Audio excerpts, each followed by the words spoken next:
හරි. හරිලම අද ගෙනාවේ 2020 O level භාග ගැටලුව ගෙනාවේ. බලන්න මේකත් අර කලින් 2019 O level ගාන වගේ මේකත් මම රුක්සටහනකින් හදන්නේ කොහොමද කියලා දෙන්නම්. ඕගොල්ලෝ දැන් කරලා නැත්තම් භාග ගන්න එකපාරක් උත්සාහ කරන්න. ඊට පස්සේ යන්න වීඩියෝ එකට එනම් වීඩියෝ එක නවත්තලා මෙතන 2020 O level භාග ගන්නට ගිහිල්ලා ඒක කරන්න තනියෙන් කරලා ඔයාලට කරගන්න පුළුවන් වුණාද බැරි වුණාද කියලා මේ වීඩියෝ එක බලලා තේරුම් ගන්න පුළුවන්. හරි.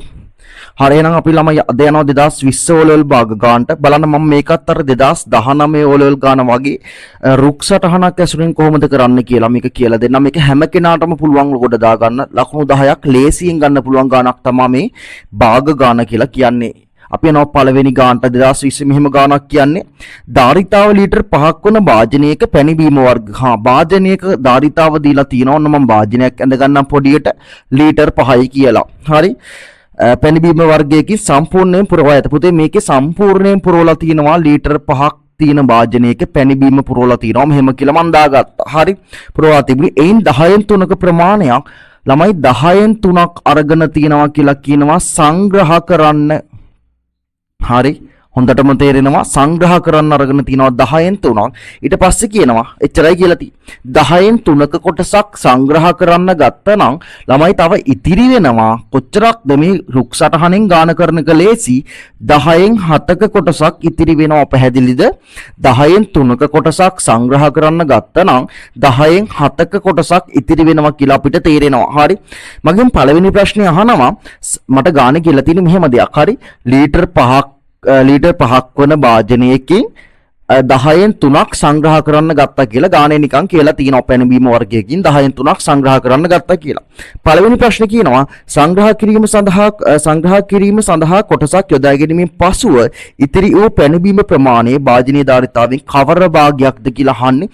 සංග්‍රහ කරන්න ගත්තට පස්සේ ඉතිරි වෙච්ච ප්‍රමාණය අහන්නේ. හොයන්න දෙයක් නැහැ. මට එනවා 10න් 7යි කියලා. 10න් 3ක් සංග්‍රහ කරන්න ගත්තනම් ඉතිරි වෙලා තිනවා තව 10න් 7ක කොටසක්. මට පළවෙනි එකේ උත්තරේ එනවා 10න් 7යි කියලා. පැහැදිලිද?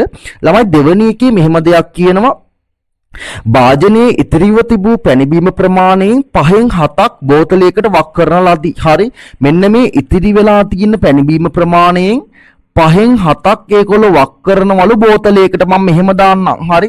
මේ ඉතිරි වෙලා තියෙන පැණි බීම ප්‍රමාණයෙන් බෝතලයට මේකොල්ලෝ දානවා. බෝතලයකට දානවා. 5න් 7ක ප්‍රමාණයක්. හරි ළමයි 5න් 7ක් දැම්මනම් තව 5න් 3ක් 5න් 2ක් ඉතිරි වෙනවා කියලා අපි දන්නවා. හරි. ආයි පාරක් කියනවා මේ භාජනයේ ඉතිරි වෙලා තීච්ච පැණි බීම ප්‍රමාණයෙන් 5න් 7ක කොටසක් දානවා බෝතලයකට. චොකලට් එකකින් 5න් 7ක් නේද දානවා කියලා කියන්නේ. සෝරි. හරි. ළමයි මේ ගානේ මෙහෙම එකක් කියනවා ඊළඟට. හරි. මේකේ මෙහෙම දෙයක් කියනවා භාජනයේ ඉතිරි වෙලා තීච්ච පැණි බීම ප්‍රමාණයෙන් 7න් 5ක ප්‍රමාණයක් බෝතලයකට දානවා කියලා කියනවා. ඒ කියන්නේ දැන් ඉතිරි වෙලා තිනවා 10න් 7ක්.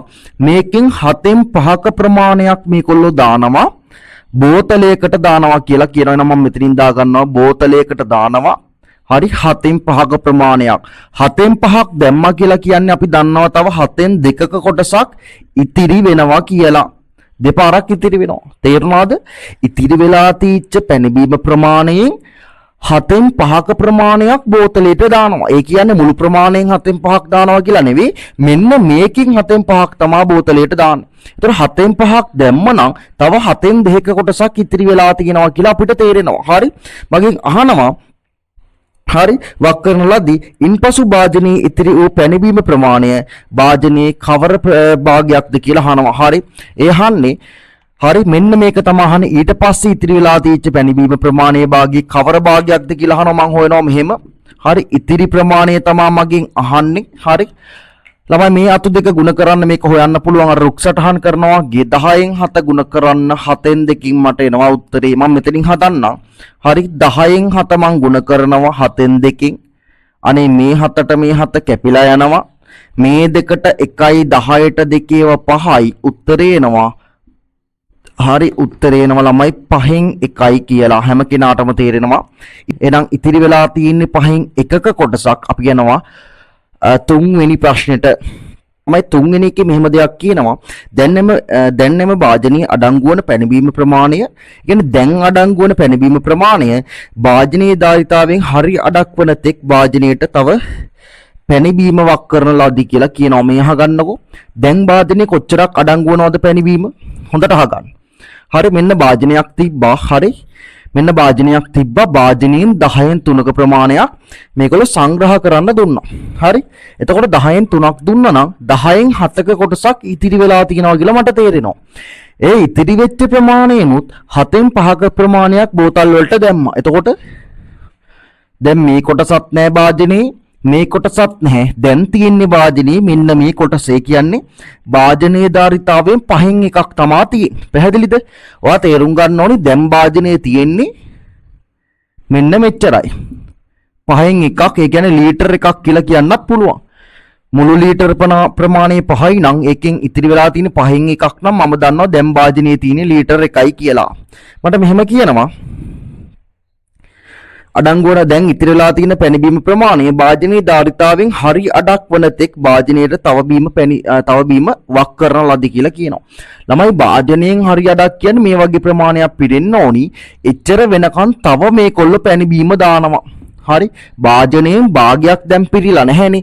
5න් 1යිනේ පිරීලා තියෙන්නේ. හරි, වාජනයෙන් භාගයක් පිරෙනකම් මේකොල්ල තව පැනබීම දානවා. මගෙන් අහනවා එසේ වාජනයට වත් කරන ලද පැනබීම ප්‍රමාණය ලීටර් වලින් දක්වන්න කියලා කියන්නේ. පැහැදිලිද?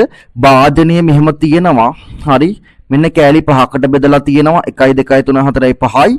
හරි, මේකෙන් දැන් ඔක්කොම ටික ඉවර වෙලා තියෙන්නේ 5න් එකක් විතරයි. පැහැදිලිද? ඔන්න ඔච්චරයි තියෙන්නේ. හරි, මේ වාජනයේ ධාරිතාව භාගයක් වෙනකම් භාගයක් කියලා කියන්නේ ළමයි මෙන්න මේ ගානට පිරෙන්න ඕනි. හරි, මෙච්චරක් වෙනකම් තව දානවලු බීම. හරි, මගෙන් අහනවා තව කොච්චර බීම දාන්න ඕනේද කියලා. එතකොට මෙතන තියෙනවා ලීටර් 5ක්. 1 2 3 4 5ක් තියෙනවා. මෙතන තියෙන ලීටර් එකක් විතරයි. හරි, එතකොට මේ බලා ගන්න. මෙතන තියෙන්නේ 5න් මට කියන්න. හරි, මගෙන් අහන්නේ තව කොච්චර දාන්න ඕනේද කියලා. තුන්වෙනි ප්‍රශ්නේ මගෙන් අහනවා කොච්චර බීම දාන්න ඕනේද කියලා. මේ බලා ගන්න. මේ එක කෑල්ලක් ලීටර් 1යි නම් මේකත් ලීටර් 1යි. කියන්නේ තව ලීටර් එකක් දාන්න ඕනි. තව ලීටර් එකක් දාන්න බෑ. තව මිලිලීටර් 500ක් දැම්මොත් තමයි මේ වාජනයෙන් භාගයක් පිරෙන්නේ. පැහැදිලිද? එතකොට මෙතන මට එනවා බලා ගන්න හොඳටම. හරි, තේරෙනවා? ඔන්න තව ලීටර් එකක් දැම්ම අලුතෙන්. තව ලීටර් එකක් දාන්න බෑ. එතකොට 5න් 3ක් පිරෙනවා. මේ 1 2 3 4 5ක් තියෙන්න ඕනි එක. තව ලීටර් එකක් දැම්මොත් 5න් 3ක් පිරෙනවා. එහෙනම් මට දාන්න වෙන්නේ තව මිලිලීටර් 500ක් විතරයි. හරි, එහෙනම් මගෙන් අහනවා අමතරව දාන්න ඕනි ලීටර් ප්‍රමාණය. මෙතන ලීටර් 1යි, මෙතන 500ක් තියෙනවා. ඒ කියන්නේ මිලිලීටර් 1000කුයි. ලීටර් එකක් කියන්නේ 1000යි. තව මිලිලීටර් 500ක් දාන්න ඕනි. මට එනවා මුළු ගාන 1500 මිලිලීටර්. මගෙන් අහන්නේ ලීටර් වලින් කොච්චරද කියලා. 1.5 ලීටර් කියලා එනවා. ආයි පාරක් කියා දෙන්න. හරි, මෙච්චර වෙලා දැන් කියා දුන්නේ මෙහෙම දෙයක් මං කියා දුන්නේ. දැන්ට වාජනේ ඔයාලට තේරෙනවා සංග්‍රහ කරන්න වාජනයෙන් 10න් 3ක් දුන්නා. ඉතිරි වෙච්ච ප්‍රමාණයෙන් 10න් 7ක් ඉතිරි වුණා. ඒකෙන් 7න් 5කුත් තව බෝතල් කරලා මේගොල්ලෝ දාලා යවුවා. හරි, එතකොට තව ඉතිරි වුණේ ඔයාලට තේරෙනවා ඉතිරි වෙලා තියෙන්නේ අපි හොයාගත්තා. මේ මෙතනින් කැපිලා ගිහලා අපි හොයාගත්තා 5න් එකක් තමයි ළමයි ඉතිරි වුණේ. මෙන්න 5කට බෙදලා කෑලි 5කට බෙදලා එක කොටසක් ඉතිරි වුණා. පැහැදිලිද? එතකොට මේගොල්ලෝ දැන් කරන්න හදන්නේ වාජනයේ සම්පූර්ණ හිස් වෙලා තියෙන චුට්ටයි 5න් එකක කොටසයි තියෙන. මේගොල්ලෝ කරනවා තව පැනබීම දාලා මේ වාජනයෙන් භාගයකට මේක පුරවන්න යන්න. පැහැදිලිද? එහෙම පුරවන්න නම් මෙන්න කොටස් 5කට බෙදලා තියෙනවා භාගයකට පුරවන්න ඕනේ කියලා කියන්නේ කොච්චරක්ද? හරි, ඔන්න එක කොටසක් පිරෙව්වා. මේක කෑල්ලා ලීටර් 1යි කියලා අපි දන්නවා. එහෙනම් මේකත් ලීටර් 1යි. තව ලීටර් එකක් දැම්මොත් 5න් 3ක් පිරෙනවා. 5න් 3ක් නෙමෙයිනේ 5න් භාගයක් කියලා කියන්නේ. 5න් උඩට එන්න ඕනේ නේද? 2.5ක්. ඒක ඔයාලට තේරෙනවා? හරි, 5 කියන එක දෙකට බෙදුවොත් භාගයක් කියන්නේ 2.5ක් පිරෙන්න ඕනි. පැහැදිලිද? 5න් 2.5ක් තමයි භාගයක් කියලා කියන්නේ. එතකොට මේ කෑල්ල ලීටර් 1යි, මේක ලීටර් 1යි, මේක මට එනවා මිලිලීටර් 500යි. එහෙනම් මුළු ගාන එකතු කරොත් අමතරව දාන්න ඕනේ. මෙතන ලීටර් 1යි, මෙතන මිලිලීටර් 500යි. 1500යි මිලිලීටර් ප්‍රමාණයක් අමතරව දාන්න ඕනේ. මගෙන් අහන්නේ ලීටර් ප්‍රමාණය කොච්චරද කියලා. මට එනවා උත්තරේ 1.5 ලීටර් කියලා. හරි, අපි යනවා ඊළඟ ගානට.